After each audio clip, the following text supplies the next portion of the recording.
시청자 여러분 안녕하십니까? 목요일 강원 뉴스입니다. 강원도교육청이 학교에서 발생할 수 있는 각종 안전사고 예방을 위해 강원 학생 안전협의체를 운영합니다. 이 협의체엔 강원소방본부와 강원경찰청, 학부모회 연합회, 교원단체 등이 참여합니다. 이들은 안전사고를 예방하기 위해 생활안전과 교육활동 안전 등 6개 영역, 19개 과제를 추진합니다. 방파제와 호안 공사가 마무리된 동해안 3단계 사업이 본격적인 부두 공사를 앞두고 암초를 만났습니다.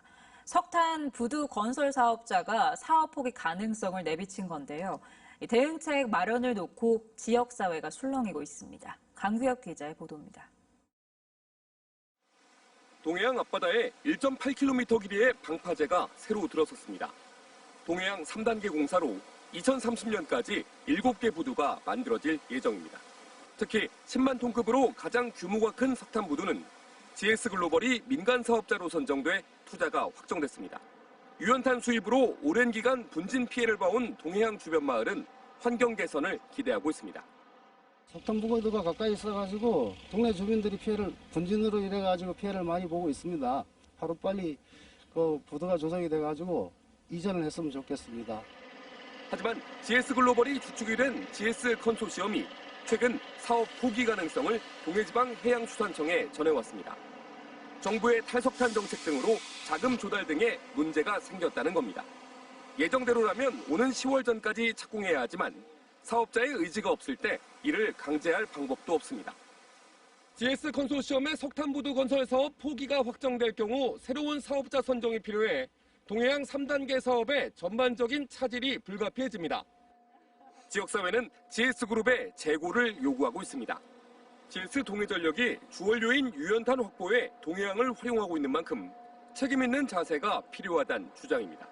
시민단체는 발전소 운영 중단 운동 등 강력 대응 방침도 시사했습니다. 강력하게 항만청 입구에서 연탄 수송 차량까지도 막을 수 있는 어떤 그런 대책을 강구하려고 합니다. 동해지방해양수산청은 해양수산부와 함께 석탄부두 관련 대응책을 마련 중이며 나머지 부두의 공사는 차질 없이 진행할 계획이라고 밝혔습니다. KBS 뉴스 강규엽입니다. 금강산 관광의 재개를 기원하는 유물 전시회가 오늘부터 11월 30일까지 강원도 DMZ 박물관에서 열립니다. 이번 전시회는 금강산을 그리다 페인트 등 3부로 구성돼 18세기부터 현재까지의 금강산 관련 유물 90여 점을 선보입니다.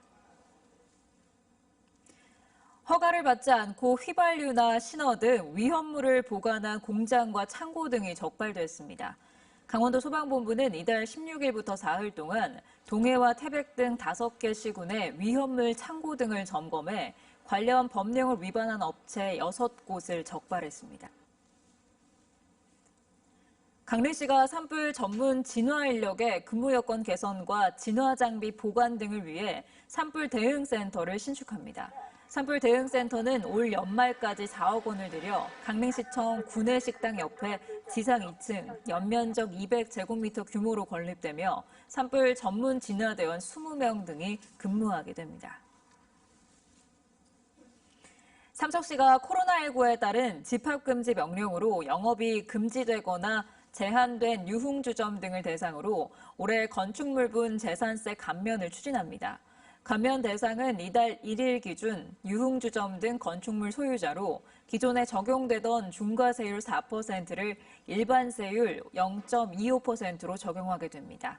이번 재산세 감면으로 삼척 지역 유흥주점 등 18개 업소가 세금 4,600만 원을 감면받을 전망입니다. 속초시는 여름 피서철을 맞아 속초해수욕장 송림을 보호하기 위해 올해 9월 10일까지 단속반을 운영합니다. 11명으로 구성된 송림보호 단속반은 약 2만 제곱미터 규모의 송림에서 야영과 음주, 취사 행위 등을 집중 점검하면서 지도와 계도 활동을 진행하게 됩니다. 속초시는 또 이상기온 등에 따른 송림의 생육 저하나 병해충 예찰을 병행할 방침입니다.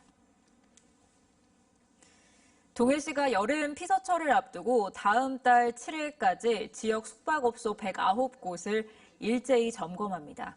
이번 점검에서 동해시는 숙박업소의 위생관리 기준 준수 여부와 코로나19 방역수칙 준수 여부 등을 집중적으로 확인하고 피서철 바가지요금 근절을 위한 숙박요금 연동제 참여 등을 안내할 방침입니다. 강원도는 2019년 고성 산불과 관련해 한국전력을 상대로 한 구상권 청구 소송 민사 조정이 결렬됐다고 밝혔습니다. 이에 따라 다음 달 21일 구상권 청구 소송이 시작됩니다.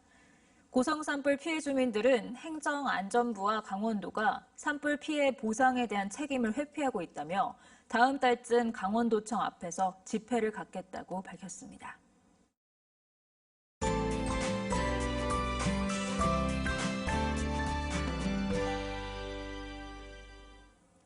모처럼 맑은 하늘이 드러났습니다. 오늘은 내륙을 중심으로만 소나기 소식이 있는데요. 동해안에는 오후에 약하게 빗방울만 떨어지겠고요. 내륙과 산지에는 낮부터 저녁 사이에 5에서 40mm의 비가 내리겠습니다.